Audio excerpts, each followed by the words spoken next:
Hi everyone, we are going to Boracay, West Coast. Marami nagsasabi na this resort was owned by Manny Pacquiao.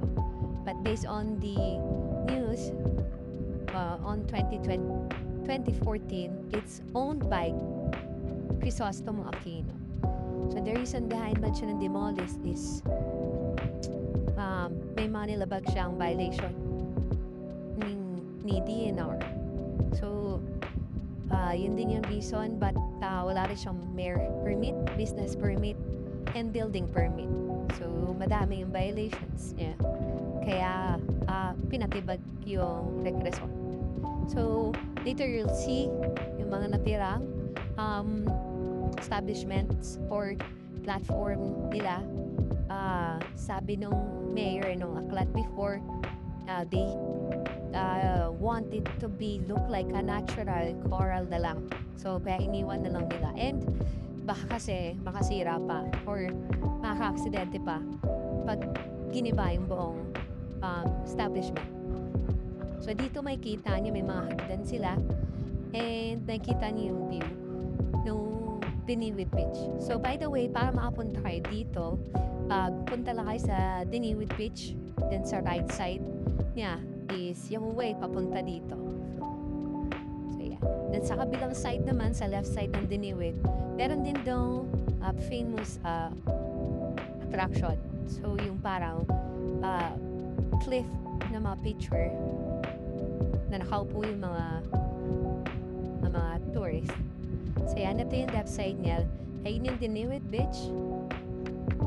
Then, ayun yung tsura ng resort. So, papunta kami dun sa famous West Cove, yung tapno parang mushroom. So, yan. Since giba na yung establishment, may mga tao pa rin naman pupunta dito to take picture.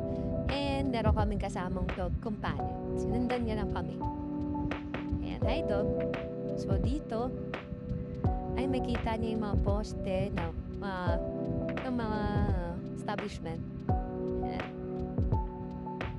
And makita niyo ba parang ibang steps. So, way back 2024 kasi, 2014 pala, na-stop yung demolition because ayaw ni Crisostomo Aquino na gamitin yung pera niya sa pag-demolish ng sarili niyang resort. So, what the mayor did is to get it from the tax owner para magastos gastusan yung pag-demolish. So, dito makita nyo may mga kabataan din na naglilibot.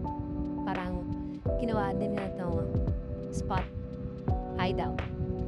Yun. Mainit pero maganda yung view niya. Ayun yung tatlong mushroom. Sikat na sikat.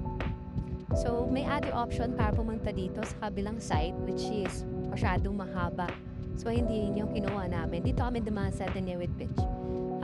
Suggestion is you rent a motorcycle or land tour para hindi na kayo maglakad na sobrang haba. Although may mga tricycle naman or e-trike worth 15 pesos papunta dito sa Diniwid Beach.